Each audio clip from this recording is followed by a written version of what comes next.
امری واحلل عقدۃ من لسانی یفقهوا قولی اللهم ربنا الہمنا رشدنا واعذنا من شرور انفسنا اللهم ارنا الحق حقا وارزقنا اتباعه وارنا الباطل باطلا وارزقنا اجتنابه اللهم ربنا آنس وحشتنا في قبورنا وارحمنا بالقرآن العظيم اللهم ارحمنا بالقرآن العظيم اللهم اجعله لنا إماما ونورا وهدى ورحمة اللهم ذكرنا منه ما نسينا وعلمنا منه ما جهلنا وارزقنا تلاوته آناء الليل وأطراف النهار واجعله لنا حجة يا رب العالمین آمین۔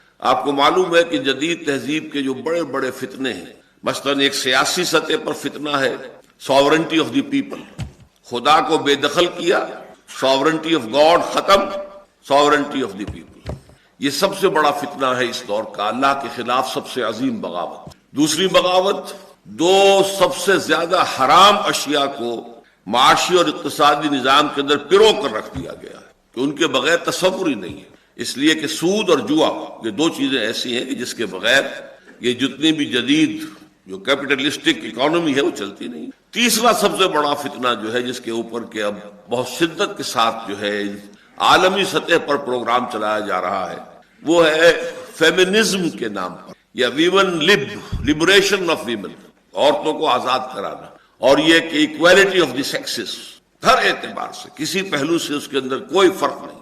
یہ اس دور کا سب سے عظیم فتنہ ہے، اور دجالیت کے فتنوں میں سب سے بڑھ کر حضور نے فرمایا کہ جو آخری وار ہوگا دجال کا وہ اسی اعتبار سے ہوگا، اور آخر میں جو اس کی پیروی کرنے والے لوگ ہوں گے ان میں اصل میں عورتیں ہوں گی، کہ ایک مومن مرد جو ہے اپنی بیوی کو، اپنی بہن کو، بیٹی کو، ماں کو گھروں میں جکڑ کر رکھیں گے، لیکن وہ نکل کر بھاگنے کی کوشش کریں گی گھر سے باہر جا کر، اور دجال کی پیروی کریں گے۔ اس فتنے سے ہم اس وقت جو ہے پوری شدت کے ساتھ دوچار ہیں۔ تو آج کا درس جو ہے در حقیقت اس کا عنوان یہ ہے، اسلام کا خاندانی نظام اور اس میں مرد کی قوامیت، اس کا فلسفہ کیا ہے۔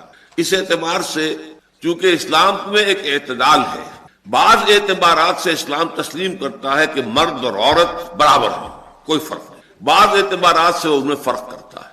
جو 6 ارب علماء کا مشترک جو ہے وہ ان کا وہ مضمون ہے، تحریر ہے، اور وہ 6 کے 6 ارب علماء جو ہیں عالم عرب کے، وہ ماڈریٹس میں سے خیال کیے جاتے ہیں، وہ کٹر مسلمان اور بالکل دقیانوسی مسلمانوں میں ان کا شمار نہیں ہے، بلکہ یہ کہ وہ ماڈریٹ قسم کے لوگ، لیکن وہ مضمون بہت عمدہ ہے۔ وہ انشاءاللہ جو تازہ شمارہ آئے گا دائے خلافت کا، اس میں اس کو ریپروڈیوس بھی کر دیں گے، اس لیے کہ اس میں بڑی خوبصورتی کے ساتھ، بڑی دلجوئی کے ساتھ، نرم انداز میں، بجائے کرخت لہجہ اور فتوے کی زبان استعمال کرنے کے، خواتین کو بھی اور مردوں کو بھی انہوں نے سمجھانے کی کوشش کی ہے کہ ان پہلوؤں سے اسلام میں مرد اور عورت کی مساوات ہے جو مسلم ہے، لیکن ان پہلوؤں سے بلکہ ایک خوبصورت لفظ انہوں نے استعمال کیا ہے کہ مساوات تو ہے، مشابہت نہیں ہے، ان کے درمیان مشابہت نہیں ہے بلکہ فرق ہے، اور وہ فرق ظاہری ہے، اس کا جسمانی نظام کا فرق ہے، نفسیاتی نظام کا فرق ہے، پورا فرق موجود ہے۔ اس فرق کی بنیاد پر دونوں کو کوئی ایک ہی قسم کے کام سونپ دینا، یہ در حقیقت فطرت کے خلاف ایک اقدام ہے۔ تو انہوں نے بڑے ہی نرم انداز میں سمجھانے کی کوشش کی ہے، داعیانہ انداز ہے، مخلصانہ انداز ہے، کوئی کرخت لہجہ نہیں ہے، کوئی فتوے کی زبان نہیں، اگرچہ اس کی وجہ سے میں سمجھتا ہوں کہ معاملہ پورے طور سے واضح ہو کر نہیں آ سکا۔ اس کی میں اب ایک آدھ مثال دے دوں گا انہیں، کیونکہ وہ چاہتے ہیں کہ اس طرح نرمی سے بات جو ہے وہ ان لوگوں کی سمجھ میں آ جائے، تو انہوں نے جہاں بھی وہ کرختگی کا پہلو آتا ہے اس کو ذرا کوشش کی ہے کہ اسے کچھ ٹون ڈاؤن کر دیں۔ تو یہ میرے نزدیک اچھا نہیں ہے، ایک پہلو ہے اس مضمون کے اندر، ہمیں ڈنکے کی چوٹ کہنا چاہیے جو پیچھے اللہ تعالیٰ کی شریعت کا تقاضا ہے، تاہم میرے نزدیک پھر بھی اس ایشو پر ایک عمدہ اور ماڈریٹ تحریر ہے۔ وہ دیکھیے یہ مسئلہ بڑا ٹیڑھا ہے، عورت اور مرد میں کوئی فرق ہے یا نہیں، اور کسی کو کسی پر فضیلت ہے یا نہیں، اس لیے کہ عورت بھی انسان ہے، اور میں بھی گنوا چکا ہوں کہ بعض سی چیزوں میں یہ انسان ہونے کے ناطے عورت اور مرد برابر ہیں، شرف انسانیت عورت اور مرد دونوں کو حاصل ہے۔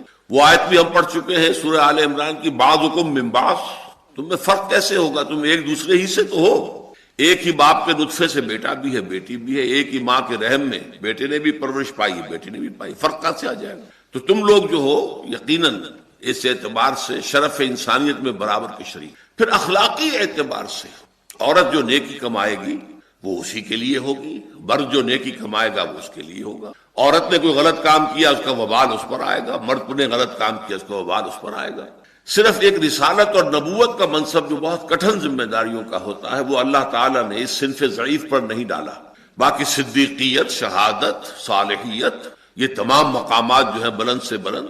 ولی اللہ اگر مرد ہو سکتا ہے تو ولیت اللہ جو ہے وہ اللہ کی کوئی بندی ہو سکتی ہے. حسن بصری اگر بصرہ سے نکلے ہیں تو رابعہ بصریہ بھی بصرہ سے نکلی. اس اعتبار سے بھی، روحانی اعتبار سے بھی اور علمی اعتبار سے، علم کا طلب العلم فریضۃ علی کل مسلم و مسلمۃ، مسلمان عورت پر بھی فرض ہے کہ وہ علم حاصل کرے اور مرد پر بھی فرض ہے. تو یہ تمام چیزیں وہ ہیں تفصیل سے انہوں نے لکھا ہے، زیادہ تفصیل سے کیونکہ میرے پاس تو اتنا وقت نہیں ہے. وہ آپ اس مضمون میں دیکھ لیں گے کہ انہوں نے پہلے وہ ساری باتیں گنوا دی ہیں کہ جس میں مرد اور عورت کو اللہ تعالیٰ نے برابر تسلیم. لیکن پھر جب مسئلہ آتا ہے کہ ان میں ایک فرق بھی ہے، ایک افضلیت بھی ہے جو اللہ تعالیٰ نے مردوں کو دی ہے، تو یہ چیز چبھتی ہے عورت کو فطری طور پر. اس کے احساسات ایسے ہیں کہ اس کے اندر اس بات کو قبول کرنے میں کیوں میں گھٹیا کیوں ہوں، کس اعتبار سے ہوں، اور میں کس اعتبار سے مرد کو اپنے سے افضل مانوں، اور میں کیوں مرد کو جو ہے اپنے اوپر حاکم تسلیم کروں. وہ بھی انسان ہے، میں بھی انسان ہوں. چنانچہ ہماری بعض درس کی شریک رفیقات کی طرف سے بھی بات آئی ہے میرے سامنے کہ ڈاکٹر صاحب جو ہیں وہ پہلے ہی مرد بڑے ظالم ہیں، یہ ان کو اور چڑھا رہے ہیں اور ان کے لیے جو ہے اور حوصلہ افزائی ہو رہی ہے. یہ تو واقعہ یہ ہے کہ ہمارے حقوق ادا نہیں، اور یہ صحیح ہے. اسلام نے جو حقوق دیے ہیں عورتوں کو وہ ہم نہیں دیتے، اور اس وجہ سے ان کی شکایت بجا ہے. لیکن ظاہر بات ہے کہ میں تو درس قرآن دے رہا ہوں. درس قرآن میں جو مضمون بھی جس وقت آئے گا اور جس اہمیت کے ساتھ آئے گا، جس شد و مت کے ساتھ آئے گا، مجھے تو اسی طرح ظاہر کرنا ہے. میری وفاداری جو ہے قرآن کے ساتھ ہے. جیسے کہ حدیث میں آتا ہے کہ حضور نے فرمایا کہ الدین والنصیحہ، دین تو نام ہے خیر خواہی کا، وفاداری کا. قیل لمن یا رسول اللہ، پوچھا کس کی وفاداری، کس کی خیر خواہی حضور؟ فرمایا للہ ولکتابہ ولرسولہ، رسول کا ذکر بھی بعد میں آیا ہے، کتاب کا پہلے آیا. اللہ کے ساتھ وفاداری، اس کی کتاب کے ساتھ وفاداری، اس کی کتاب جو کہہ رہی ہو وفاداری کے ساتھ پورے فیتھ فلی اسی کو پیش کرو. اس میں کوئی زمانے کے تقاضوں کی وجہ سے یا اپنے کوئی ذاتی خیالات اور ترجیحات کی بنا پر کوئی ہیر پھیر نہ ہو، کوئی اونچ نیچ نہ ہو، بلکہ بات بعینہ ہی وہ ہو کہ جو قرآن مجید میں آئی ہے. لیکن میں آپ کو بتا رہا تھا کہ یہ چونکہ تلخ بات ہے اور انسانی احساسات سے سب سے بڑھ کر تو اللہ تعالیٰ ہی حاکم ہے نا اور جاننے والا ہے.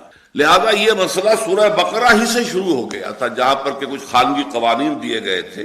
اس میں آپ کو یاد ہوگا کہ یہ ایک معاملہ آیا کہ ایک مرد نے اگر طلاق دے دی ہے اور وہ طلاق رجعی ہے، ایک طلاق یا دو طلاقیں، تیسری طلاق کی نوبت نہیں آئی، تو عدت کے دوران مرد کو یہ اختیار حاصل ہے کہ وہ طلاق واپس لے لے اور عورت کو آزاد نہ کرے، اپنے گھر ہی میں رکھے. اب اس میں ایک بات ہو سکتی ہے کہ عورت کیسا طلاق دے دی، میں اب اس کے گھر میں بسنے کو تیار نہیں. کیوں دی اس نے طلاق؟ نہیں. لہٰذا کیا حکم آیا تھا؟ وَبَعُولَتُهُنَّ أَحَقُّ بِرَدِّهِنَّ فِي ذَلِكَ إِنْ أَرَادُوا إِصْلَاحًا. ان کے شوہر زیادہ حقدار ہے کہ وہ روک لیں اور اپنی طلاق جو ہے اس کو لوٹا دیں اس مدت کے اندر، یعنی وہ مدت جو ہے اس کی، جو ان کی عدت کی مدت ہے، اس کے اندر. اور یہ بھی واضح اگر وہ اصلاح چاہے، یہ نہیں ہے کہ انہیں ستانے کے لیے اور تنگ کرنے کے لیے کہ اگر یہ میرے گھر سے نکل گئی تو پھر میں کیا اور ستاؤں گا، کیسے ستاؤں گا. وہ اگر نیت خراب ہے تو بات اور ہے، لیکن اس نیت کا معاملہ تو اللہ کے اس بندے کے درمیان ہے. قانون جو ہے وہ نیت سے بحث نہیں کر سکتا. تو قانون یہی ہے کہ مرد کو اختیار ہے کہ ایک طلاق ہو یا دو طلاقیں ہوں تو اس کے بعد عدت کے عرصے کے دوران وہ اس کو واپس لے سکتا. اس میں بھی چونکہ عورت کی ایک انسلٹ سی ہوتی ہے کہ اس کے اختیارات برابر نہیں ہیں، تو وہاں فرمایا وَلَهُنَّ مِثْلُ الَّذِي عَلَيْهِنَّ بِالْمَعْرُوفِ، ان کے حقوق ویسے ہی ہیں جیسے کہ ان کی ذمہ داریاں ہیں. عورت کی ذمہ داری کیا ہے؟ یہ ایک اپنی جگہ پر علیحدہ مسئلہ ہے. مرد کی ذمہ داری کیا ہے؟ یہ اس کا اصلہ مسئلہ. یہ مضمون بعد میں آج کے درس میں کھلے گا. یہاں ابھی ذرا یوں سمجھیے کہ ڈھکے چھپے انداز میں بات کہی جا رہی ہے کہ مرد کی ذمہ داریاں اور ہیں، اس کے اعتبار سے اس کے اختیارات بھی اور ہوں گے. آپ کو معلوم ہے کہ رسپانسبلٹیز کے ساتھ ہی پاورز اور اتھارٹی اگر نہ ہو تو رسپانسبلٹی ادا نہیں ہو سکتی. تو لہن، ان کے حق میں بھی ویسے ہی ہے معاملات، مثل الذی علیہن، جیسے کہ ان کی ذمہ داریاں ہیں. لام حق کے لیے آتا ہے اور اعلیٰ ذمہ داری اور مسئولیت کے لیے آتا ہے. اور پھر ذرا میں ایک لفظ استعمال کر رہا ہوں بڑے دھیمے انداز میں، اللہ تعالیٰ نے ایک بات اور بھی کہہ دی، وَلِلرِّجَالِ عَلَيْهِنَّ دَرَجَةٌ، ہاں مردوں کو عورتوں پر ایک درجہ حاصل ہے، فضیلت حاصل ہے. لیکن کس قدر نرم الفاظ استعمال کیے. پہلے تو الفاظ وہ استعمال کیے جس میں دونوں ترجمے ممکن ہیں. یہ ترجمہ بھی کیا گیا ہے کہ ان کے بھی مردوں پر ویسے ہی حقوق ہیں جیسے حقوق مردوں کے ان پر ہیں، لیکن میں اس ترجمے کو صحیح نہیں سمجھتا. لام اور علا کا جو استعمال عربی زبان کا شخص جانتا ہے. القرآن حجت لک او علیک، قرآن یا تمہارے حق میں حجت ہے یا تمہارے خلاف یہ استغاثہ لے کر آئے گا. تو علیہن اور لہن ان کے حقوق ہیں ویسے ہی جیسے کہ ان کی ذمہ داریاں ہیں. لیکن چونکہ ترجمے کا امکان ہے دوسرا بھی، لہذا میں کہہ رہا ہوں کہ یہ شوگر کوٹڈ الفاظ ہیں، لیکن تھوڑی سی شوگر ایک جگہ سے اتار دی گئی. وَلِلرِّجَالِ عَلَيْهِنَّ دَرَجَةٌ، اور مردوں کو ان پر ایک درجہ فوقیت کا حاصل ہے. وَاللَّهُ عَزِيزٌ حَكِيمٌ، اور اللہ زبردست ہے، حکمت والا ہے. وہ زبردست ہے تو جو چاہے حکم دے، جو چاہے جس کا حق معین کر دے، جو چاہے کسی کی ذمہ داری معین کر دے، جس کی چاہے فرائض کی ذمہ داری جو چاہے بنا دے. لیکن یہ کہ اس کا یہ سارا اختیار جو ہے وہ اس کی حکمت کے ساتھ ہے. عزیز الحکیم، وہ بہت حکمت والا ہے. تو جیسے کہ آپ نے دیکھا کہ دین کے اور معاملات شریعت کے ایسے ہوئے ہیں کہ بلو پرنٹ شریعت کا سورہ بقرہ میں آیا. یسألونک عن الخمر والمیسر قل فیہما اسم کبیر ومنافع للناس واسمہما اکبر من نفعہما. بات چھوڑ دی، ابھی حرام ورام کی بات نہیں کی، بس صرف ایک بات کہہ دی. پھر سورہ نساء میں ہم پڑھیں گے کہ لا تقربوا الصلاۃ وانتم سکارى. دیکھو جب نشے کی حالت میں ہو تو نماز کے قریب نہ جاؤ. اس سے بہت سے لوگوں کو اندازہ ہو گیا کہ اس کی تو حرمت آ کر رہے گی تو ابھی چھوڑ دو، چھوڑ دی انہوں نے. لیکن بہت سے لوگ جن کے منہ سے نہیں چھٹتی تھی، وہ کافر لگی ہوئی، وہ پیتے رہے. پھر آخری حکم سورہ مائدہ میں آ گیا فاجتنبوہ، بعد آ جاؤ. فہل انتم منتہون، اب بعد آتے ہو کہ نہیں. تو یہ تدریجاً ہوا ہے. اسی طرح یہ فلسفہ جو ہے مساوات مرد و زن کی جو آج دنیا میں جس کا شورا ہو رہا ہے، اس کی نفی اور تردید بھی جو ہوئی ہے، اور مرد کی قوامیت کے مسئلے کو جو واضح کیا گیا، تو پہلے تو ہم نے دیکھ لیا کہ سورہ بقرہ میں اس کا یہ بیج تو وہاں ڈال دیا گیا. وَلَهُنَّ مِثْلُ الَّذِي عَلَيْهِنَّ بِالْمَعْرُوفِ وَلِلرِّجَالِ عَلَيْهِنَّ دَرَجَةٌ وَاللَّهُ عَزِيزٌ حَكِيمٌ. اب یہاں آئیے دیکھیے اس کے لیے اثر نو ایک تمہید باندھی جا رہی ہے سورہ نساء میں. وَلَا تَتَمَنَّوْا مَا فَضَّلَ اللَّهُ بِهِ بَعْضَكُمْ عَلَى بَعْضٍ. تمنا نہ کیا کرو اس چیز کی جس کے ذریعے سے اللہ نے تم میں سے بعض کو بعض پر فضیلت دے دی. یہ خلقی قسم کی فضیلتیں ہیں، وہبی. کسی کو سرخ و سفید پیدا کر دیا، کسی کو سیاہ فام پیدا کر دیا. اب اس میں آدمی کڑتا رہے یہ کیا ہو گیا، کیوں ہو گیا، مجھے حبشی کیوں بنا دیا اور اس کو جو ہے وہ سرخ رو کیوں بنا دیا، تو کیا فائدہ اس کا. یہ اللہ تعالیٰ کی طرف سے خلقت ہے، اس کو تو take it as it is.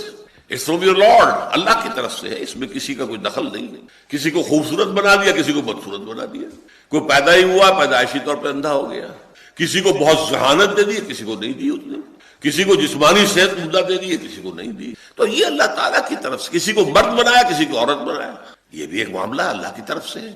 اب اس پر یہ ہے کہ عورت جو ہے اسی میں جلتی رہے کہ مجھے مرد کیوں نہیں بنایا گیا، تو ظاہر بات ہے کہ یہ بات غلط ہو جائے گی. اللہ تعالیٰ نے عورت بنایا ہے، عورت کے حقوق ہیں، عورت کے فرائض ہیں. اپنے حقوق پر اکتفا کرو، فرائض ادا کرو. اس اعتبار سے جو چیز کہ اللہ نے کسی کو دی ہے تم میں سے، جو اس کی فضیلت کا باعث بن جاتی ہے دوسروں پر، لیکن وہ اکتسابی شے نہ ہو. اکتسابی شے میں ہم تمنا کر سکتے ہیں، ٹھیک ہے اللہ نے اسے خوبصورت بنا دیا ہے، میں خوبصورت بن جاؤں، میرے اندر کردار اچھا ہو جائے. میری یہ خوبصورتی جو ہے خوبصورتی کو جو ہے کمپنسیٹ کر دے گی بدصورتی کو. میں علم حاصل کروں، میں تقوی میں آگے بڑھ جاؤں، فاستبقوا الخیرات، نیکیوں میں آگے بڑھو، وہ معاملہ دوسرا ہے. لیکن یہ کہ جو بھی خلقی اعتبار سے جو گیون چیزیں ہیں انسان کو، جو پیدائشی طور پر اسے ملتی ہیں، جس کا دینے والا اللہ ہے، اس کو اللہ تعالیٰ کی دین سمجھ کر پورے اطمینان کے ساتھ انشراح کے ساتھ قبول کیا جائے. کیونکہ یہ بیماری جب زیادہ آگے بڑھتی ہے تو پھر حسد کا رنگ اختیار کرتی ہے. حسد کیا ہے کہ اس کی یہ خوبصورتی بھی ختم ہو جائے. اگر میں خوبصورت نہیں بن سکتا تو کوئی ایسی مصیبت آئے اس کے اوپر، اس کو کوئی چیچک نکل آئے، کچھ اور ہو جائے، اس کے سارے چہرے کی جو ہے آبرو ماری جائے، یا یہ کہ اس کو جو ہے کوئی اور ایسا حادثہ پیش آ جائے کہ اس سے اس کا جو خوبی ہے وہ نکل جائے. یہ بہت بڑا کبیرہ گناہ ہے. انسان کے اپنے ذاتی اعمال کو بھی یہ جیسے کہ آگ جو ہے سوکھی گھاس کو جلا دیتی ہے، ایسے ہی تمام نیکیوں کو حسد جو ہے ختم کر دیتا ہے. یہ حسد ہی تھا جس نے کہ عزازیل نامی جن، جس کو کہتے ہیں کہ وہ معلم الملکوت تھا، اسے شیطان ابلیس بنایا حسدن، اس لیے کہ اس کو حسد ہوا کہ یہ خلافت کا منصب جو ہے اللہ تعالیٰ نے مجھے نہیں دیا، آدم کو دے دیا. اس پہلو سے حسد پیدا ہوتا ہے. پھر آدمی جو بھی گیون چیزیں ہیں جبلی طور پر اس کو جو ملی ہیں پیدائشی طور پر، جس میں کہ اس کے اپنے فیصلے کا، اپنی محنت کا کوئی دخل نہیں، اپنے چوائس کا کوئی دخل نہیں، اس میں تو بالکل جو بھی اللہ نے دیا ہے اس پر صابر و شاکر رہے. البتہ یہ ہے کہ للرجال نصیب مما اکتسبوا وللنساء نصیب مما اکتسبن، مردوں کے لیے حصہ ہے اس میں سے جو انہوں نے کمائی کی، اور عورتوں کے لیے حصہ ہے اس میں سے جو انہوں نے کمائی کی. اب یہاں پر بھی ذو معنی الفاظ آ گئے ہیں. اگرچہ قرآن مجید کا اگر ہم تفحص کرتے ہیں اور دیکھتے ہیں کہ یہ قسم کا لفظ کس معنی میں قرآن میں آتا ہے بالعموم، تو اس سے مراد ہے نیکی اور بدی. نیک عمل کمانا یا بدی کما لینا، یہ اپنے لیے جو بھی ہم توشہ آخرت تیار کر رہے ہیں وہ اچھا ہے یا برا ہے وہ قسم ہے. لیکن یہی لفظ دنیا میں معاش کی جد و جہد کے لیے بھی استعمال ہوتا ہے. قسم، القاسم حبیب اللہ، حضور نے فرمایا جو شخص اپنی معاش کے حصول کے لیے محنت کرتا ہے، اپنے بال بچوں کا حلال ذریعے سے پیٹ پالنے کے لیے جد و جہد کر رہا ہے، وہ اللہ کا بھائی، اللہ کا دوست ہے، حبیب اللہ ہے. تو قسم کا لفظ اس معنی میں بھی آ جاتا ہے. تو ہماری جو جدید مفسرات ہیں، دانشورات خواتین جو ہیں، اور جو بھی مغرب زدہ جو دانشور ہیں، وہ اس سے مراد لیتے ہیں کہ عورت کو بھی کمائی کرنے کا حق حاصل ہے. مردوں کے لیے ہے وہ کمائی کہ جو انہوں نے کی، یعنی اگر کوئی وہ محنت کر رہے ہیں، تنخواہ لے کر آتے ہیں، وہ ان کا ہاتھ ہے، ان کے ہاتھ میں اختیار ہے. عورت کام کر رہی ہے، وہ تنخواہ لے کر آتی ہے، یا عورت نے کہیں کوئی بزنس میں حصہ ڈالا ہوا، اس کی کمائی آ رہی ہے، تو وہ اس کے اختیار میں ہوگا، اس پر مرد کو کوئی اختیار نہیں ہوگا. تو اگرچہ میں اس کو بھی تسلیم کرتا ہوں قانوناً کہ یہ بات صحیح ہے، شرعی اعتبار سے عورت پر کوئی پابندی نہیں ہے، وہ کوئی کام کر سکتی. یعنی یہ کہ معاش کے لیے، پیسہ کمانے کے لیے سب سے سادی شکل کیا ہے؟ کسی کو اس کے وراثت میں باپ کی طرف سے، ماں کی طرف سے کچھ روپیہ مل گیا ہے، 5-10 لاکھ روپے. اب یہ اس کی ملکیت ہے، اس کے شوہر کے باپ کی ملکیت نہیں ہے. وہ اسے مزاربت پر کہیں پر مزاربت پر لگا دے تو جو بھی نفع حاصل ہوگا وہ اس کا ہوگا، اس کا اختیار ہوگا. شوہر کو اس پر کوئی اختیار نہیں ہوگا، بلکہ وہ چاہے گی تو اپنے شوہر کے گھر پر اسے استعمال، گھر شوہر کا ہے، اس کا نہیں ہے. اولاد شوہر کی ہے، اس کی نہیں ہے. اولاد کی کفالت اور اس کی اپنی کفالت بھی شوہر کے ذمہ ہے. وہ چاہے گی تو خرچ کرے گی، نہیں چاہے گی تو اپنے پاس رکھے گی، اور اسی پہ ذمہ ہوگا اس کی زکوٰۃ دینا. شوہر کے ذمہ نہیں ہے کہ وہ زکوٰۃ دے. اسی طرح اسے جہیز میں سونا ملا ہے، اسے زیورات ملے، اس کی زکوٰۃ دینا اس کے ذمہ ہے، اس کی ملکیت ہے. شوہر زبردستی اس سے اس کا زیور نہیں لے سکتا، اسے مجبور نہیں کر سکتا کہ فلاں ضرورت کے لیے یہ زیور بیچ دو، ہمیں مکان بنانا ہے. ہاں عورت تیار ہو جائے، اس کا اختیار ہے، مرضی سے وہ اپنا زیور بیچ کر کہے ٹھیک ہے ہمیں. یہ ان کی حسن معاشرت کے اندر جو بھی کیفیت ہوگی اس سے خود بخود ایڈجسٹ ہو جانے والی چیز. لیکن یہ چیز جہاں تک قانونی اعتبار ہے وہ صحیح ہے. لیکن جو اسلام کا جو روح ہے وہ کیا ہے؟ وہ یہ ہے کہ عورت کے اوپر معاش کی ذمہ داری سرے سے نہیں ہے، بلکہ آج دنیا جانتی ہے، ویسٹ کے اندر بھی مانا جاتا ہے کہ اسٹے ایٹ ہوم مومز، یہ اصطلاح ہے وہاں کی، وہ مائیں کہ جو گھر پر رہتی ہیں، یہ دنیا کی سب سے بڑی نعمت شمار ہو رہی ہے کہ وہ مائیں، ورنہ بچے رل جاتے ہیں. نہ شوہر کا حق ادا ہو سکتا ہے، نہ بچوں کا حق ادا ہو سکتا ہے. صبح سے شام تک عورت کسی کارخانے میں، کسی آفس میں کام کر کے آئی ہو تو ایگزاسٹڈ ہوتی ہے. بچے آ گئے 12-1 بجے اسکول سے، اس کے بعد نہ ماں انہیں ملی گھر پر، نہ باپ ملا انہیں. کون ان کو شفقت کے ساتھ ویلکم کہے؟ وہ آئیں گے، چابیاں ان کے پاس بھی ہوں گی، جائیں گے، جو چاہیں گے دنگا کریں گے، فساد کریں گے، کھائیں گے، پیئیں گے، جنسی اختلاط میں مبتلا ہو جائیں گے. سب کچھ ہو رہا ہے وہاں پہ. کیوں ہو رہا ہے؟ نگرانی کوئی ہے ہی نہیں. شام کو شوہر بھی آئے گا تھکا ہارا، اور عورت بھی آئے گی تھکی ہاری، وہ آپس میں تو میں کریں گے. ان کے درمیان محبت کہاں سے آ جائے گی؟ وہ کیسے ناز نخرے برداشت کرے گا اپنی بیوی کے، اور بیوی کیسے ناز نخرے برداشت کرے گی شوہر کے؟ دونوں کے دونوں ایگزاسٹڈ ہیں، تھکے ہوئے ہیں، پارے دونوں کو چڑھے ہوئے ہیں. ہو سکتا ہے ایک ہی دن میں دونوں کے باسز نے دونوں کو ڈانٹا ہو اور وہ اس کے اثرات لے کر گھر میں آئے. تو اصل میں روح جو ہے اسلام کی، خاندانی نظام جو چاہتا ہے اسلام، وہ تو یہ ہے کہ عورت گھر میں بیٹھے. اسٹے ایٹ ہوم مومز، وہ مائیں جو گھروں میں رہتی ہیں. صبح بچوں کو تیار کیا، مدرسے بھیجا ہے، اس کے بعد تھوڑا سا ناشتہ واشتہ بھی انہیں کرایا تھا، پھر تھوڑا سا ریلیف مل گیا، 1-آدھا گھنٹہ اس کو آرام کا مل گیا. پھر کھڑی ہوئی، گھر کی دیکھ بھال کی، لنچ کی تیاری کا بندوبست کیا، پھر بچے آ رہے ہیں انہیں کھلا رہی ہے. کس شفقت سے، محبت سے کھلائے گی، اس لیے کہ ریلیف مل گیا تھا. اس کے بعد پھر اسے کچھ تھوڑا سا وقت جو ہے ریلیف کا مل جائے، یا وہ کوئی کپڑے دھوتی ہے یا کچھ اور گھر کا کام کرتی ہے. پھر شام کو شوہر آ رہا ہے تو اسے ریسیو کر رہی ہے، مسکراہٹ کے ساتھ ریسیو کر رہی ہے. ہاں اس کے جوتے بھی اتار رہی ہے، جرابیں اتار رہی ہے، کوئی اس میں حرج نہیں ہے. بابی مودت کے لیے یہ چیزیں جو ہے، چونکہ تھکا ہوا آیا ہے، نہ معلوم کیا کس کن حالات میں وہ دن بھر رہا ہو، تو اس کی سولیس کے لیے. تو پھر یہ جو شکل ہوتی ہے، یہ آئیڈیل نظام ہے خاندانی. لہذا اصل میں اس مضمون میں اس اعتبار سے کمی کی گئی ہے. قانوناً اختیار حاصل ہے، عورت جو ہے جاب کر سکتی ہے، اس میں ستر اور حجاب کے معاملات کو نہیں توڑا جائے گا. پردہ اور حجاب اور سیگریگیشن، عورتوں کے علیحدہ یونٹس بنا دیے جائیں، انڈسٹریل یونٹس، عورتیں وہاں جائیں اور کام کریں، عورتیں ہی سپروائز کر رہی ہوں وہاں پر، عورتیں ہی مینیج کر رہی ہیں، اور ان کے جو ورکنگ آورز ہیں وہ کم رکھے جائیں تاکہ وہ گھریلو ذمہ داریاں بھی ادا کر سکیں. ان کی شفٹ ہی 4 گھنٹے کی رکھیے، آدھی ویجز دیجیے ان کو، 4 گھنٹے کی شفٹ رکھیے بجائے 8 گھنٹے کی، وغیرہ وغیرہ. ویئر دیر از اے ول دیر از اے وے. جب کبھی اختیار ایسے لوگوں کے ہاتھ میں آئے گا جو اسلام کو اس کی روح اور لفظ، لیٹر اینڈ اسپرٹ، دونوں میں پریکٹس کرنا چاہیں گے تو کوئی رکاوٹ نہیں ہوگی کسی بھی اعتبار سے. میں نے ایک دفعہ چیلنج دیا تھا، یہاں کے شعبہ ابلاغیات کے پروفیسر تھے وارث میر صاحب، اور انہوں نے تذکرہ کیا تھا میرے حوالے سے اس زمانے میں، یہ سن 82 83 84 کی باتیں ہیں.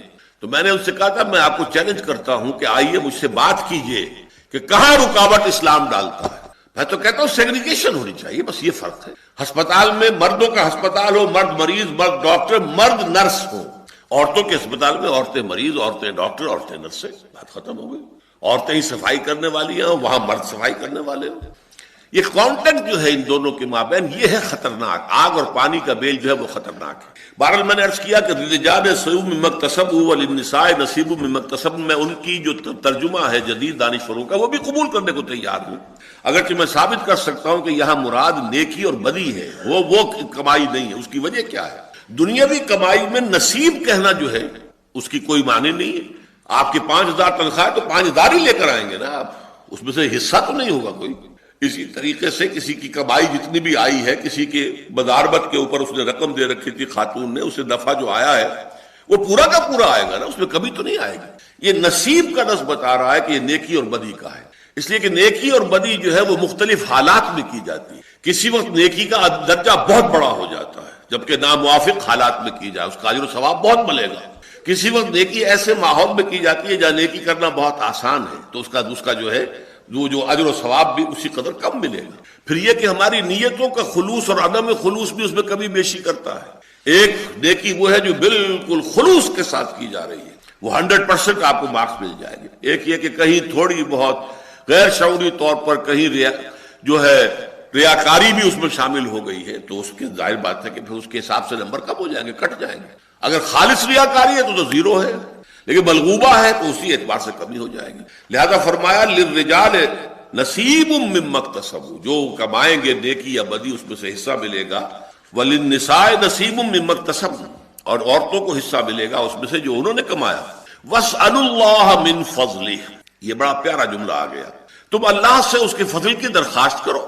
تمہیں عورت بنا دیا، نیک بن جاؤ، صالح عورت بن جاؤ. میں آپ کو حدیثیں سناؤں گا کہ حضور نے فرمایا خیر الناس امرأۃ، یہ پوری حدیث بعد میں بتاؤں، تمام انسانوں سے بہتر فلاں عورت ہے. وہ عورت کے بعد میں اوصاف میں بیان کروں گا جو حضور نے اوصاف گنائے. اس میں مرد اور عورتیں دونوں آ گئی.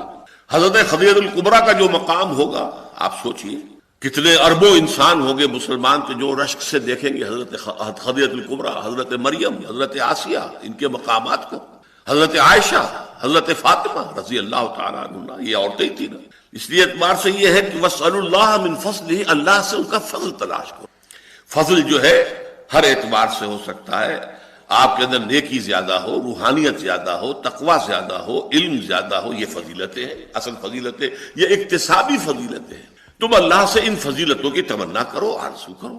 خلقی چیزوں کو چھوڑ دو اللہ کے اوپر. جو اس نے مناسب سمجھا تمہارے لیے وہ دیا، جیسا مناسب چاہا وہ فی ای صورت ما شاء رکبک، جس شکل میں بھی چاہا تمہاری ایک تصویر بنا دی اور تمہارے اعضاء اور جوارح کو بنا دیا، تمہارا ایک نقشہ کھینچ لیا. یہ اس کا اختیار ہے. فی ای صورت ما شاء رکبک، ترکیب تمہیں جوڑ دیا آپس میں. ناک جو ہے مڈی دی ہے یا کھڑی دی ہے، آنکھیں بڑی دی ہے کہ چھوٹی دی ہے.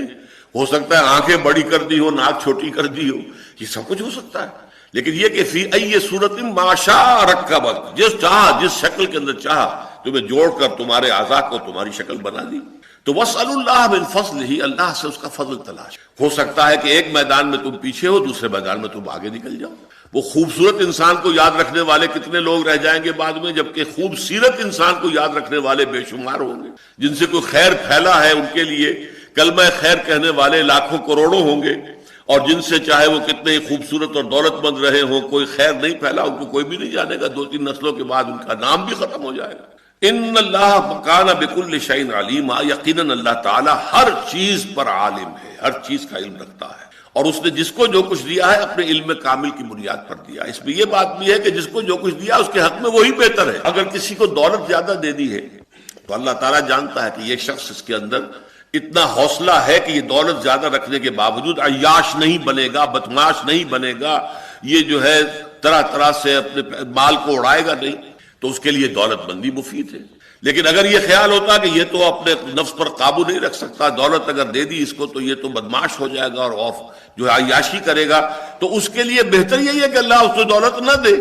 تو اس کے لیے دولت کا نہ دیا جانا رحمت ہے اللہ تعالیٰ کی طرف سے، جبکہ پہلے کے لیے دولت کا دیا جانا رحمت ہے۔ جیسے کہ آپ نے دیکھا سورہ کہف کے اندر ایک بچے کو حضرت خضر نے قتل کر دیا، کہ ہمیں معلوم ہے کہ یہ بچہ بڑا ہو جاتا تو والدین کے لیے سوہان روح بن جاتا، لہذا ہم نے قتل کر دیا۔ ہم نے چاہا کہ اللہ تعالیٰ اس کی جگہ اللہ تعالیٰ انہیں نیک صالح بچہ دے جو ان کے بڑھاپے کا سہارا بنے، آنکھوں کی ٹھنڈک بنے۔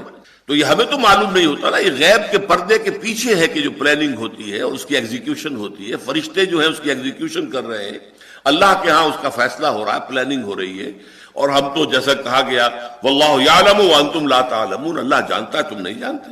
وَلِكُلٍّ جَعَلْنَا مَوَالِيَ مِمَّا تَرَكَ الْوَالِدَانِ وَالْأَقْرَبُونَ۔ اب دیکھیے یہی ایک اصول آ گیا کہ اس صورت میں چونکہ میراث کا قانون بیان ہوا بہت اختصار کے ساتھ دوسرے رکوع میں، اور یہ بھی چونکہ بہت ہی اہم ایشو ہے انسانی معاشرت کا، میراث اور وراثت کا معاملہ، لہذا آخری مرتبے میں آج پھر بات لائی جا رہی ہے، اور وہ یہ ہے کہ وَلِكُلٍّ جَعَلْنَا مَوَالِيَ، ہم نے ہر ایک کے حق مقرر کر دیے ہیں ان چیزوں میں سے مما ترک الوالدان والاقربون، جو کہ چھوڑ دے گئے ہوں ان کے والدین یا اور رشتہ دار، ذوی الفرائض ہیں، ذوی الارحام ہیں، جو بھی ہیں جن کے حصے مقرر ہو چکے ہیں، رحمی رشتوں والے ہیں، پورا قانون جو ہے اس کا اللہ تعالیٰ نے بیان کر دیا ہے۔ تو میراث جو ہے اسی کے مطابق تقسیم ہوگی۔ والذین عقدت ایمانکم، اب یہ نیا مسئلہ تھا کہ جس کو یہاں پہ چھڑا گیا ہے، وہ لوگ جن کے ساتھ کہ تمہارا کوئی حلیفی کا رشتہ ہو جاتا ہے۔ مثلا سب سے بڑا حلیفی کا رشتہ کیا تھا؟ مواخات۔ حضور جب مدینہ تشریف لائے، ایک مہاجر ایک انصاری بھائی انصاری بھائیوں نے اپنے مکان تقسیم کر دیے، اپنی دکانیں تقسیم کر دی، درمیان میں دیوار کھڑی کر دی، آدھی تمہاری آدھی میری، یہاں تک کہ ایک صاحب نے، ان کی 2 بیویاں تھیں، اپنے مہاجر بھائی کو لا کر کھڑا کر دیا کہ میری یہ 2 بیویاں، تمہارا چوائس پہلا ہے، تم پسند کر لو تاکہ میں اس کو طلاق دے دوں، تم اس سے شادی کر لو۔ پردے کے احکام اس وقت تک آئے تھے ہی نہیں، پردہ تھا ہی نہیں عرب کے اندر، وہ تو بعد میں آئے ہیں، وہ تو کہیں جا کر سن 5 میں 6 میں آئے ہیں، سورہ نساء میں آئے ہیں، سورہ نور میں آئے ہیں اور سورہ احزاب میں آئے ہیں، اس وقت تک پردہ تھا ہی نہیں، اس حد تک مواخات تھی۔ تو اسی لیے وراثت کے ضمن میں بھی جو ابتدائی بات آئی تھی وہ سورہ بقرہ میں آئی تھی کہ تم پر لکھا گیا ہے کتب علیکم اذا حضر احدکم الموت الوصیۃ للوالدین والاقربین، وصیت کیے بغیر مت مرا کرو، وصیت کیا کرو، اس لیے کہ ابھی قانون وراثت تھا نہیں، یہ نہ ہو کہ بڑا بیٹا ساری وراثت پر قابض ہو کر بیٹھ جائے اور نہ والدین کو، بوڑھے والدین کو کچھ ملے، نہ یہ کہ بچوں کو، چھوٹے بچوں کو کچھ ملے، نہ عورتوں کو، بیوی کو کچھ ملے، لہذا وہاں پر کہا وصیت کر کے جایا کرو۔ اسی وقت یہ حکم بھی دیا گیا تھا کہ جن کے ساتھ تمہارے کوئی حلیفانہ تعلقات ہیں انہیں بھی چھٹے حصے کی حد تک، یہ قرآن میں تو نہیں ہے، احادیث سے معلوم ہوتا ہے کہ انہیں چھٹے حصے کی حد تک جو ہے 1/6 وراثت میں سے دے دیا جائے گا، لیکن یہاں اب آ کر اس کو بالکل ختم کیا جا رہا ہے۔ وَأُولُو الْأَرْحَامِ بَعْضُهُمْ أَوْلَىٰ بِبَعْضٍ فِي کتاب اللہ، یہ آیت اس سے پہلے نازل ہو چکی ہے کہ جہاں تک کہ وراثت کا تعلق ہے اولو الارحام کے مابین ہے، یہ جو بھی رشتے ہیں، منہ بولا بھائی ہے، تمہارا کسی کے ساتھ بڑا معاہدہ ہے، حلیفانہ معاہدہ ہے، تو اس کی 2 شکلیں ہیں، یا تو اپنی زندگی میں جو کچھ ہبہ کرنا چاہو، ہدیہ کرنا چاہو کر سکتے ہو، تمہارے اوپر کوئی پابندی نہیں، جب تک زندہ ہو اپنے مال میں سے جو چاہو ہبہ کرو، جو چاہو ہدیہ کر دو، لیکن مرنے کے بعد تمہارا حق صرف ہے تہائی کے اندر، تہائی کی وصیت کر سکتے ہو کہ میرے فلاں منہ بولا بھائی تھا، اس کے لیے یہ تہائی حصہ میں دے رہا ہوں، میں لکھ رہا ہوں، یہ وصیت ہو سکتی ہے۔ لیکن اگر ایسی کوئی وصیت نہیں ہے تو پھر اب وراثت میں ان کا کوئی حصہ نہیں ہوگا، وراثت تو انہی میں تقسیم ہوگی جو اولو الارحام ہیں، ذوی الفرائض ہیں، جو ان کا جن قرآن مجید نے ذکر کر دیا ہے۔ والذین قضت ایمانکم فآتوہم نصیبہم ان اللہ کان علی کل شیء شہیدا، یقیناً اللہ تعالی ہر چیز پر شہید ہے، گواہ ہے۔ اب آئی ہے وہ سخت ترین جو کڑوی گولی ہے، الرجال قوامون علی النساء، مرد عورتوں پر حاکم، قوام کے لفظ کو سمجھ لیجئے، قامہ یقوم، کھڑا ہونا، قوام پوری طاقت سے کھڑا ہونے والا، وہ قوام کا لفظ بھی ہے، قیام کا لفظ بھی ہے، قیم بھی ہے۔ قیم کا لفظ آپ نے سنا ہوگا، جماعت اسلامی میں سیکرٹری کو قیم کہا کرتے تھے، اب تو زیادہ لفظ جو ہے سیکرٹری جنرل چل رہا ہے، قیم یعنی اس نظام کو قائم رکھنے والا۔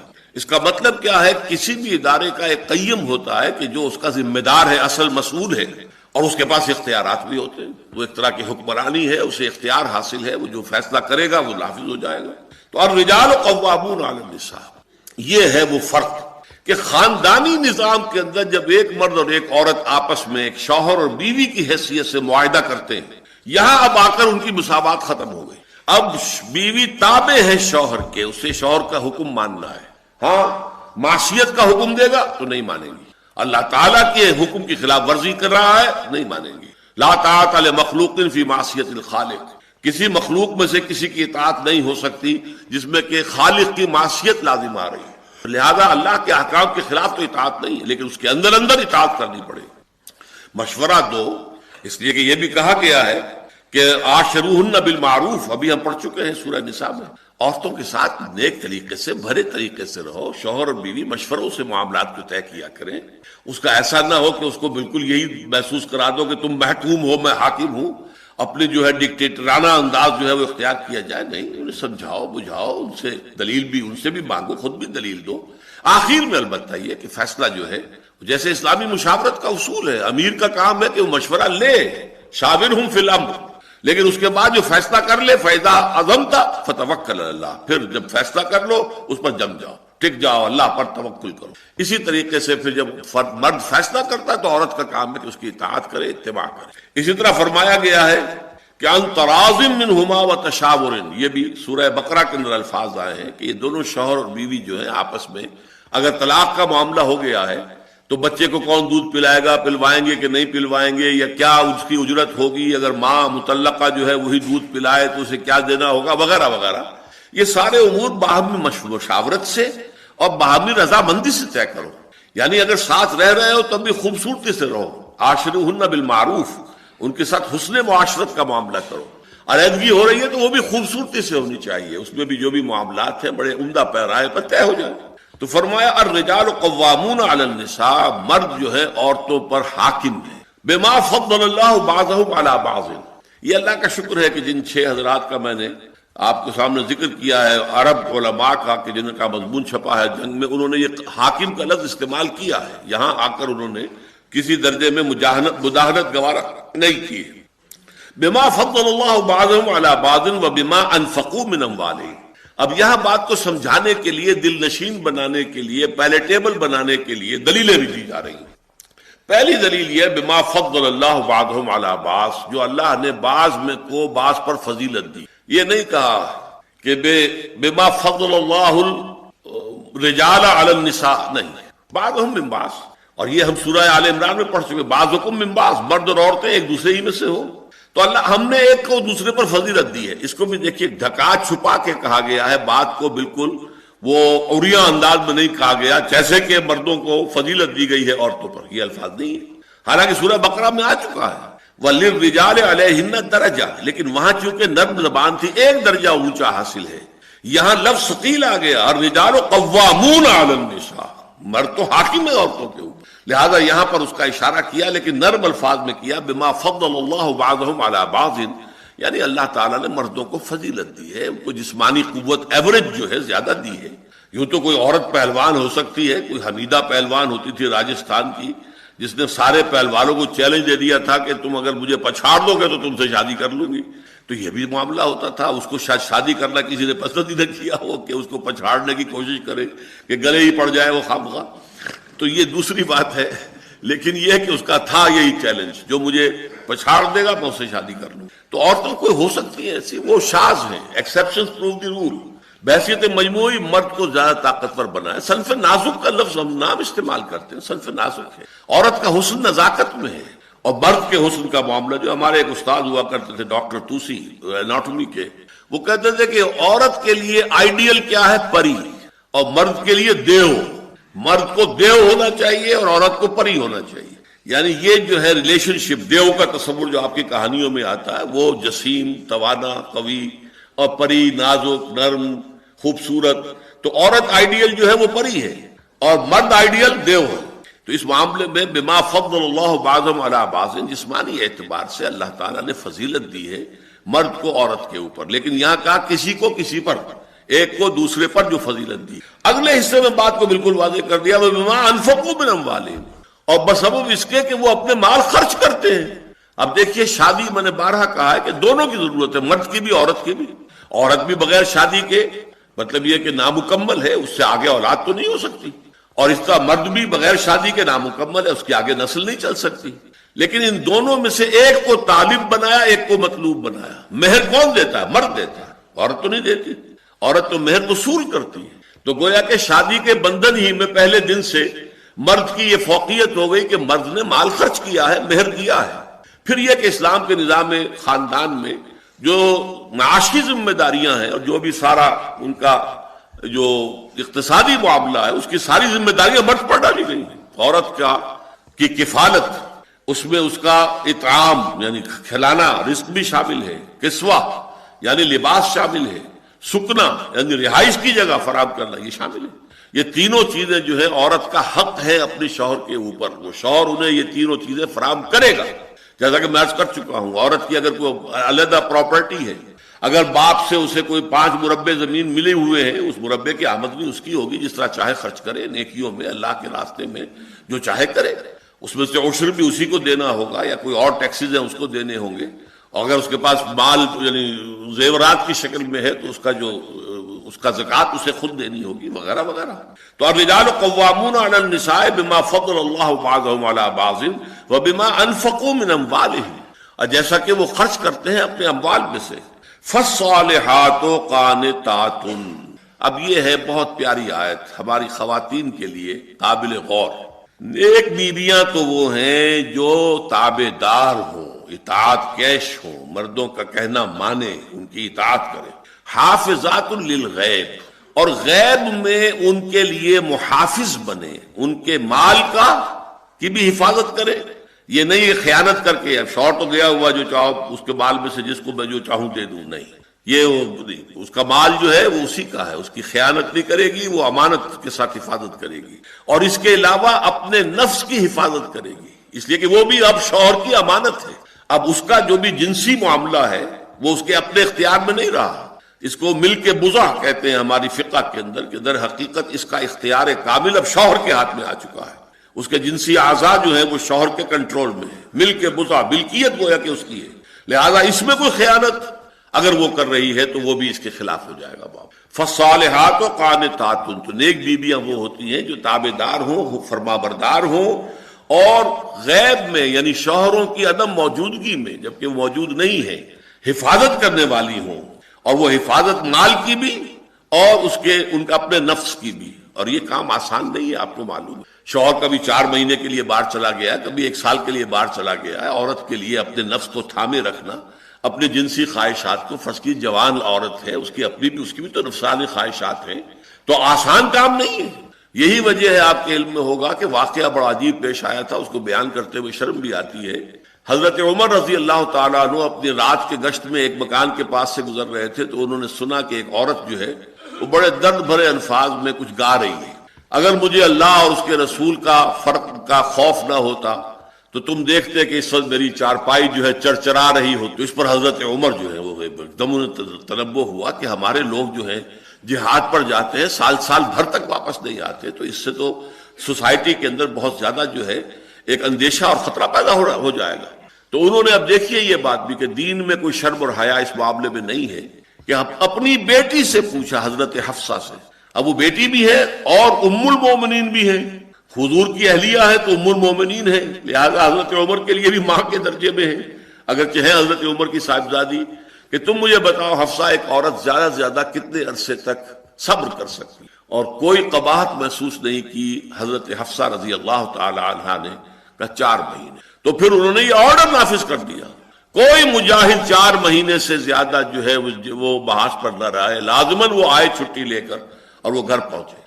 آپ اس کی روشنی میں دیکھیے جو کچھ یہ ہمارے ہاں ہو رہا ہے، امارات میں جو لوگ کام کرتے ہیں، سعودی عرب میں کام کرتے ہیں، باہر کے ممالک میں کام کرتے ہیں، جوان بیویوں کو یہاں چھوڑ جائے، پھر جو قصے ہوتے ہیں، جو سکینڈلز ہوتے ہیں، پھر جب وہ شوہر صاحب تشریف لاتے ہیں تو وہ دیور اور بیوی جو ہے مل کر اسے قتل کرتے ہیں، اس لیے کہ یہاں تو دنیا بدل چکی ہے، دیور کے اور بھابھی کے رشتہ کچھ اور ہی بن چکا ہے، لہذا وہ قتل بھی کرتے ہیں، مال بھی سارا لے لیتے ہیں۔ یہ ساری خبریں آپ اخبارات میں پڑھتے ہیں، تو یہ کیوں ہے؟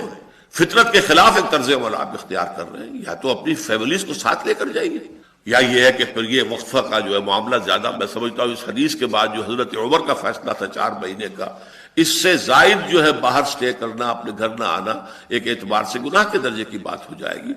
علیکم بسنتی و سنت الخلفاء الراشدین المہدیین، تمہارے ذمے ہے میری سنت بھی اور خلفاء راشدین جو ہے میری ان کی سنت بھی۔ تو فرمایا کہ صالحات و قانتات حافظات للغیب بما حفظ اللہ۔ اب یہاں نوٹ کیجئے وہ حدیث جو میں نے بتایا تھا کہ حضور نے فرمایا خیر الناس سے تمام انسانوں میں بہترین وہ عورت ہے امرأۃ اذا نظرت الیہا سرت کا، جب تم دیکھو اپنی بیوی کو تو وہ تمہیں خوش کر دے، آپ مسکرائے ہیں تو وہ اس سے بڑھ کر مسکراہٹ سے آپ کو جواب دے، خوش کر دے۔ وَإِذَا أَمَرْتَهَا أَطَاعَتْكَ، اور جب تم اسے کوئی حکم دو تو اس کی پابندی کرے، اس کی پیروی کرے، اس کی جو ہے اطاعت کرے۔ وَإِذَا غِبْتَ عَنْهَا، اور جب تم غائب ہو جاؤ، وہاں نہ موجود رہو، گھر پر نہ ہو، حَفَظَتْكَ فِي مَالِهَا وَنَفْسِهَا، تو پھر وہ مال اور اپنے نفس کے معاملے میں حفاظت کرے۔ یہ اوصاف جس میں ہے وہ ہے وہ دنیا کی انسانوں میں بہترین انسان، یہاں خیر الناس کہا ہے، یہ عورت نہیں کہا، خیر الناس، تمام انسانوں میں بہترین عورت وہ ہے اذا نظرت الیہا سرت کا، جب تم اسے دیکھو تمہیں خوش کر دے۔ وَإِذَا أَمَرْتَهَا أَطَاعَتْكَ، جب تم حکم دو تو تمہاری اطاعت کرے۔ وَإِذَا غِبْتَ عَنْهَا، اور جب تم ان سے غائب ہو جاؤ، وہاں موجود نہ رہو، حفظتك فی مالها ونفسها، اپنے مال اور نفس کے معاملے میں حفاظت کرے۔ اور چونکہ یہ چیز آسان نہیں ہے لہذا آگے الفاظ استعمال کر دیے بما حفظ اللہ، یہ اللہ کی توفیق سے ہوگی یہ حفاظت، بغیر توفیق خداوندی کے ممکن نہیں۔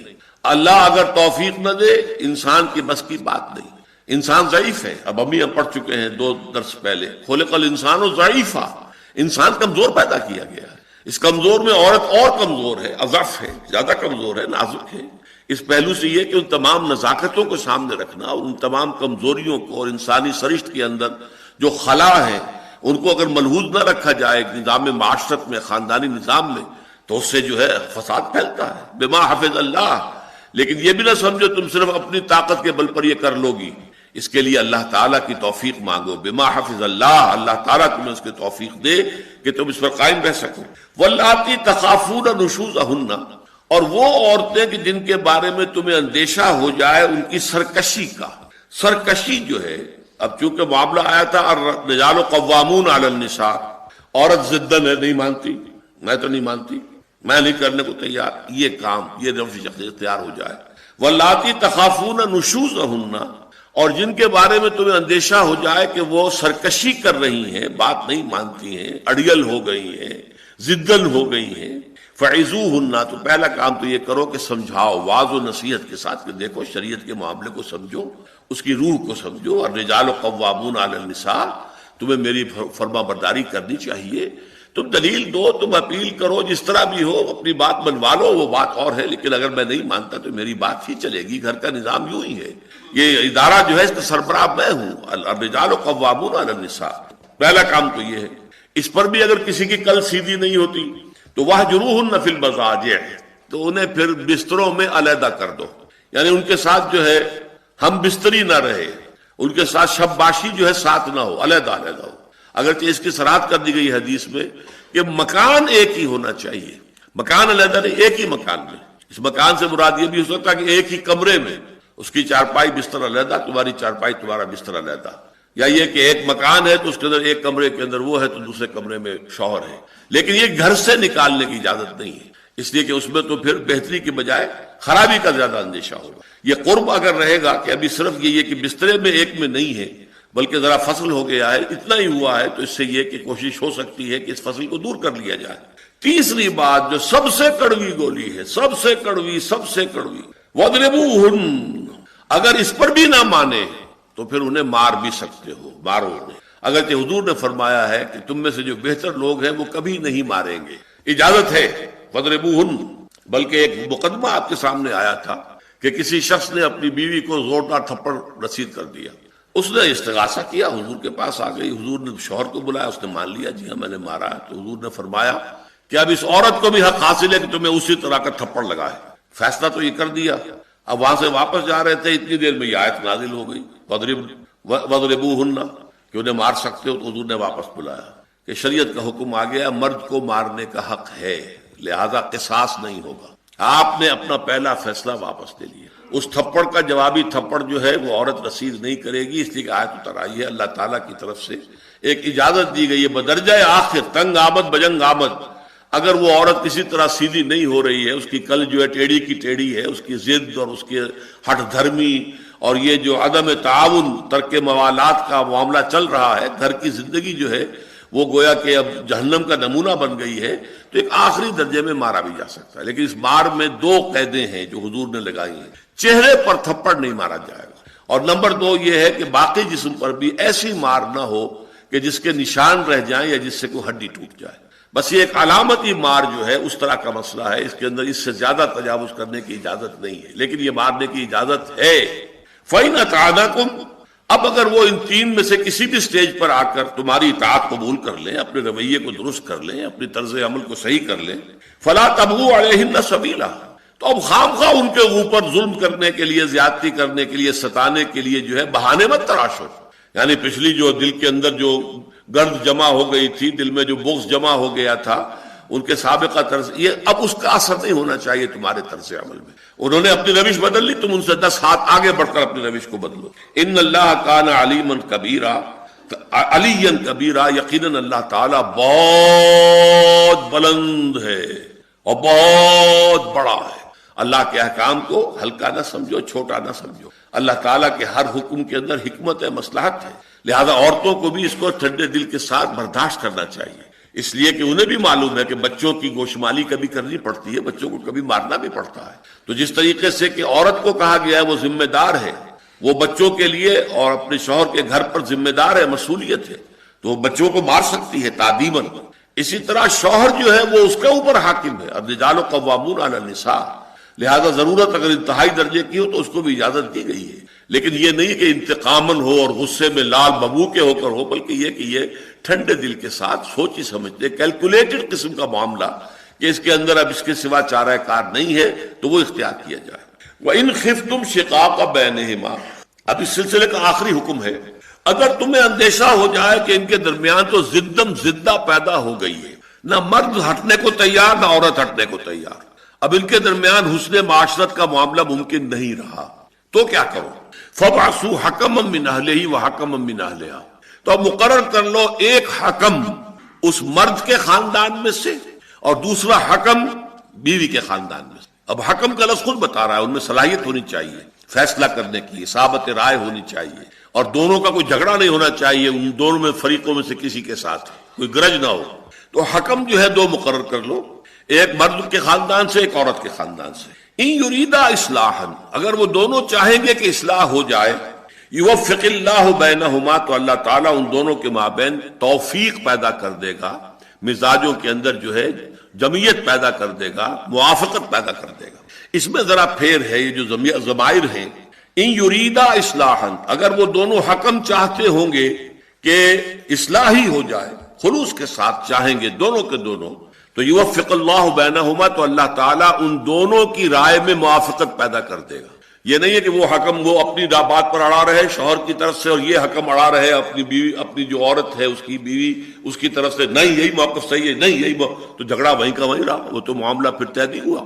نہیں، بلکہ اللہ تعالیٰ اگر وہ دونوں دل سے اس بات کے خواہش مند ہوں گے کہ ان میں مصالحت ہو جائے، کوئی حکم ایک فیصلہ ہو جائے، راضی نامہ ہو جائے، تو اللہ تعالیٰ ان دونوں کے اندر آپس میں، ان حکمین کے اندر موافقت پیدا کرے۔ ایک دوسری رائے یہ ہے کہ اگر وہ دونوں حکم جو ہیں وہ واقعتاً اصلاح کے طالب ہوں گے تو اللہ شوہر اور بیوی کے درمیان موافقت پیدا کر دے گا۔ ایک یہ بھی اس لیے کہ ضمائر ہیں، ضمائر میں تو اس کے جانے کا امکان ہے، وہ سارے ہمیں کھنگالنے پڑیں گے۔ اور تیسرا بہت خوبصورت مفہوم جو ہے وہ یہ کہ اگر وہ دونوں یعنی میاں بیوی وہ اگر اصلاح کے خواہش مند ہوں گے، یعنی ایسا ہو جاتا ہے نفسیاتی طور پر، اگرچہ میں بھی اڑا ہوا ہوں وہ بھی اڑی ہوئی